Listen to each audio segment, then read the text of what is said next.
Hi there, Leo. How are you guys doing? Happy New Year 2019. I really hope that 2019 brings you a lot of prosperities, abundance, love, companionship that you've been looking for so that you can get a life that you truly, truly deserves.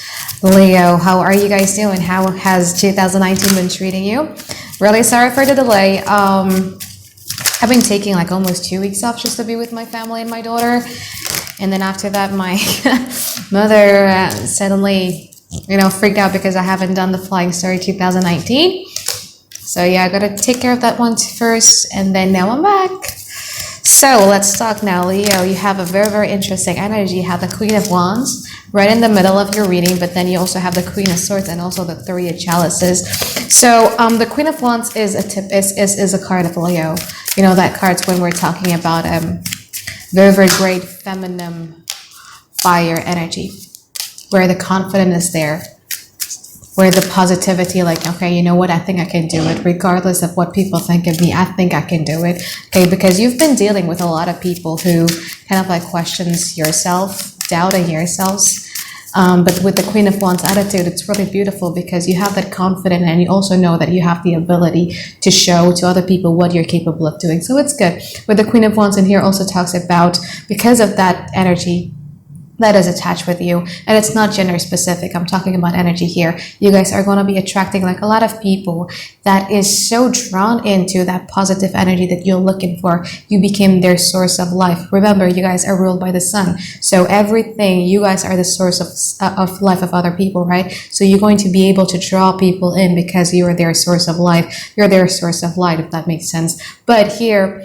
you also have the Queen of Swords, and the Queen of Swords is so unnatural like of a Leo. It's so unnatural like of a Queen of Wands. Why? Because the Queen of Swords is a very, very cold attitude. And I'm not going to say that it's kind of like from birth, and I don't blame you for that. The Queen of Swords always happen in a relationship. Spread shows an energy of somebody when they've been hurt before and they starting to have like a lot of trust issues, having like a lot of skepticism, that less courageous of being vulnerable towards other people because your mind is telling you something else. It's kind of like you develop this defensive mechanism in order for you to protect your heart chakra because you're so afraid of doing that. But the best part about it is that I feel like in the 1 week to come, you have the Three of Chalices, and the Three of Chalices here talks about friendship aspect. So there's going to be like a lot of surprises, a lot of things that is going to make you surprised, and actually my life is great, relationship wise it's actually really, really great. There's going to be like a lot of things that is going to be pleasant for you. Three Chalices, a lot of surprises. Okay, all right, it's not as bad as it seems. All right, I'm happy. I feel like in this 1 week to come as well, you're going to be able to work on the friendship aspect of the relationship rather than just the lovey-dovey aspect. So we're talking about having fun, respect as a best friend type of relationship, and a love relationship and stuff like that. All right, so what's challenging you? You have the Hierophant card here. The Hierophant card, when it comes to challenge, it can mean two things. The first one is you're dealing with somebody who has the inability or has a less courage to be committed, somebody who is non-committal. The Hierophant card also talks about somebody or this relationship. There was like a mutual agreement that was taking place, and it's very, very hard for the other party, or it could be from your side, to actually fulfill that mutual agreement that you've been having. Okay, having the same perspective of what a relationship it is and what expectations do you have from your partner and what your partner is expecting of you is kind of like quite difficult to meet in between them. You also have the Nine of Swords in reverse. This Nine of Swords in reverse contribute to this Queen of Swords attitude right over here. So there's like a lot of information. We live in a world where information is just huge, is everywhere, right? And those types of informations, whether you get them from yourself or you hear it from other people, you snooping or whatever that is, like, sometimes it can get to your head a lot, and it's very, very hard for you to be making decisions just because there's like a lot of information, a lot of thoughts, a lot of thought process that's going on with you that's still haunting you from deep down inside. And you also have the Judgment card in reverse in here. There is this sense of less of acceptance, you know what I mean? like it could go bad or it could go worse. It could go bad or it could go good. I mean, like for instance, if you're dealing with somebody who really, really loves you, but then you're so afraid to open up your heart chakra, that's Judgment card in reverse, because it was meant to be for you, but you're so afraid of, opening up and just receive that blessing. But with the Judgment card in reverse, it also talk about a bad stuff, like, the information that you've been getting, the one that is kind of like causing you like a lot of skepticism and trust issues, you don't kind of like accept it as a sign or red flags from the universe as well. So it could go vice versa. It could go too good or it could go too bad. Here's the thing, you're dealing with somebody who does have like a little bit of a codependent attitude from you. If you're only dealing with one person though, if you're only dealing with one person, this person is kind of like quite codependent with you, and you love that fact about them because you guys are the Princess of Chalices. So the Princess of Chalices is the card or the energy where you fell in love with that person wholeheartedly and becoming really, really vulnerable. It makes all the bursting. You cannot stop saying that you love them. You cannot stop saying to other people how great they are and, stuff like that. You just cannot contain that emotions. But okay, they have a codependency attitude in here with the Nine of Pentacles in reverse. It's either one, they have codependency attitude, or they're depending on you financially. Okay. But they feel happy with you. They feel collective happy, and they found the emotional stabilities that they've been looking for with you. But for some reasons, you guys have the King of Swords in here, and the King of Swords is the card where every little thing that upsets you coming from them, you don't say it out loud, you write it down in that book of yours, that little book. It could be like a literal book or just like a mental note inside of your head that's like, okay, you upset me when you did this to me. I was so disappointed when you did this to me, but you don't say it out loud. You keep that in that mental book, in that book, the Book of Sins. And what happens when you put that in a Book of Sins and you're not doing anything about it, I feel like because you value this relationship so much, you have the Ace of Pentacles in here, you value this relationship, you want to build something out of it, you want to build the Ten of Pentacles out of, something that is valuable for you, and you're so afraid of probably ruining the status quo or whatever that is, but you're keeping it on the inside. You're not going to do anything about it. But if they were to confront you about it, if they were to act out on something, you're going to bring that shit up. Everything that you've been writing on there, you're going to bring that thing up and then use it as an argument against them. Okay? Let's see what's going on in the now, present moment.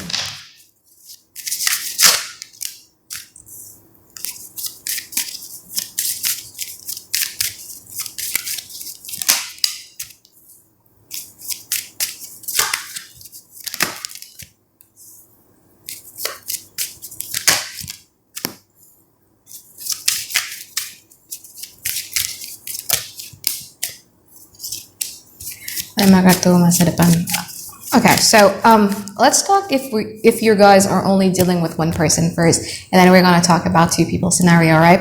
If you're only dealing with one person, I feel like you have the Six of Cups here, meaning that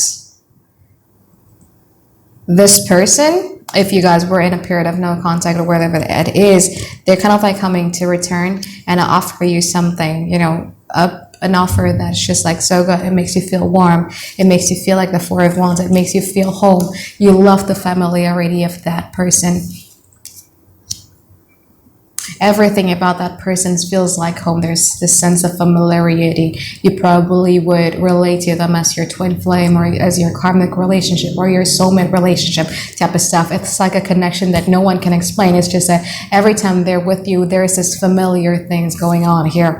Okay, that's if you're dealing with one person and you try to walk away, you try with the Six of Swords, but you can't. That's why it comes up in reverse. Something always leads both of you back together here because of that. But I see here that from their side, their gut, it's a very, very impulsive thing that they did. And it's because it's been driven by their codependency. Remember what I said, that you guys are the source of life. I think it works to your advantage because when you guys are gone, their codependency attitude is there, and then they felt like they need you. That's why they have the Ace of Wands in here. Okay, they want to rebirth something. They want to rebuild something. Yeah. It was something that's driven out of impulse and basic primal needs that they need, their emotional needs to be met. But deep down inside, on the head level, on a brain level, they still haven't not decided yet whether they want in or they want out. There's this decision that you want them to make, but they can't seem to decide on it.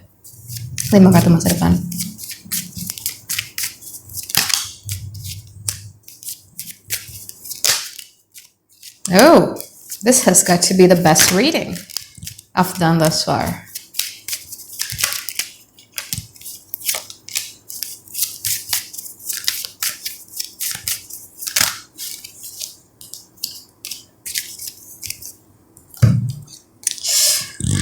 Okay, it's best for them, not really for you. So let's talk if you're dealing with one person only, right? If you're dealing with one person, though, again, they're pretty much undecided about it, and it's kind of like a decisions, or it's like an action that you really want to get out of them, and then you guys are going to be kind of like quite pushy about it with the Five of Wands in here. It's a very, very masculine energy in the future. By the way, this reading is going to be from the 26th until the 31st. I'm not sure if I've mentioned it in the beginning because I was so excited seeing the Three of Cups. But anyway, yeah, the Five of Wands. So we're talking about this clash of principalities. We're talking about clash of egos, clash of what I want versus what they want and stuff like that. But this person truly loves you. They have the Ten of Pentacles there. They have the Ten of Cups here, meaning that they feel very, very collectively happy with you. They feel like without you, they are just alone. Again, as I said, they do have that codependency attitude. But one thing that I don't like is that they have the Seven of Pentacles, and the Seven of Pentacles is a blind optimism. And I've been noticing that from this spread of yours, like you guys were the only person who kept on doing the work. You know, they're kind of like following along, especially with the Nine of Pentacles in reverse in there. They're kind of like following along. The only thing that they've done right was in the now, where they give you something like the Ace of Wands, like an offer to restart something, right? In the future, they're going to take that passive approach again with the Seven of Pentacles. It's like you need to encourage them to meet you halfway, Leo. All right? You need to encourage them to meet you halfway. You cannot be the only person who does do the whole stuff, and then they're so used of getting that, and when you don't do that, they freaked out. Like what happened with Leo? They Leo is usually the one who does all these stuff for me. So why they stop doing this? They became, in Indonesia we call it keenakan, meaning that it's like, okay, Leo is gonna do it for me, so I'm not gonna do anything about it. You need to train him, or you need to encourage them to put in more effort into the relationship. They don't do it out of malice the way that I see it here. It's just because they're so used of getting that treatment for you that they just have this attitude of, okay, Leo will take care of it. Leo will lead the way. Leo will show me what am I going to do about it. Okay. In work, this person is going to be somebody who still needs like a lot of supervision, because this person is lost, doesn't know what to do, you know, in order to meet the expected goals, if you know what I mean. So yeah, you need to kind of like encourage them and train them to take more efforts of work, put in more efforts into the relationship. So that's if you're only dealing with one person. You're going to get out of a period of disappointment that you've been having though, but I don't like the fact that you guys are, you know, Eight of Pentacles, so you're the one who has the ideas. You know what, this is what we're going to do in this relationship, and you're going to take that Ten of Wands again, and they're feeling the Ten of Cups. They're feeling happy, but you guys are Ten of Wands. You guys are feeling overburdened and stuff like that. Okay, well, they're just kind of like passive. Okay, I think Leo is going to do that for me, it's fine. Try to communicate it more, because we don't want this happening again, don't we? We don't want this King of Swords happening again. It's not healthy for a Leo to be living in that situations. So that's for your one person scenario. It's looking really, really great. What happens if you're dealing with two people? So person A is the person I think person A is much more of a past person for you, because you already have their list of sins. You already have their list of mistakes, and you just cannot. And it's like you love them in some ways, but also at the same time, like you hate them for the fact that they've hurt you. And you've listed all of those things that they've hurt you in that mental book that you're having. You're not doing anything about it, but if they were to confront you, or they're going to be doing something for you, you were ready to step them with those truths, or with those mental notes that you've been writing on. Okay, that's person A. Person B is somebody who is very, very codependent with you. You like this person. This person does have like a little bit of a clinginess attached to them. They're kind of like clingy. They might be like a little bit financially not so well off than you, but there's a sense of they attach to you. They attach to you like a leash. And I don't know about you guys, Leo, but if this were in a Sagittarius spread, I would like, I'm sure you hate that, but it seems to me as if like you enjoy it, because you have the Prince of Chalices in there. You love the fact that their world is revolved around you. You know what I mean? You love that fact. You see this value in this person. You're like, okay, you know what? I think I can build something out of it. Okay, that's person B. Person A, in the now, this person is still undecided.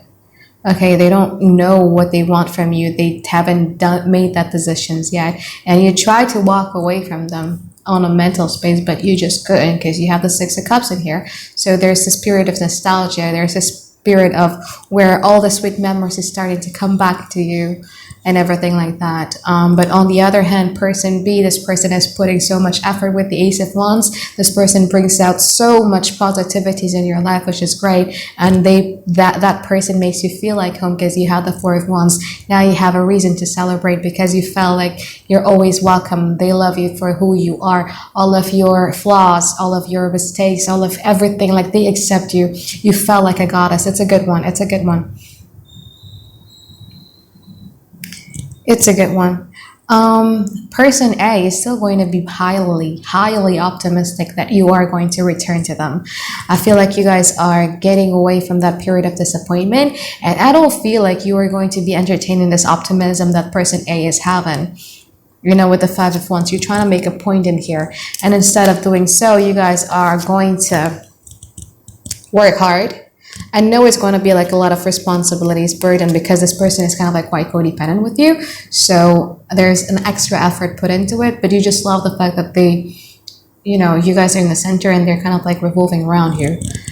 You're willing to put in that effort, and this person just feels so super duper collective happy with you. It's a good one, Leo. But if it's two people, I feel like you're going to be focusing much more on person B than person A. Person A is still highly optimistic that you're going to come around, but I feel like this time you're trying to prove a point. You're trying to make a point. Okay, so it's good. All right, so I think that's it for your reading for this week. I'll see you guys next week for your February reading. I hope you have a great week ahead. Bye-bye.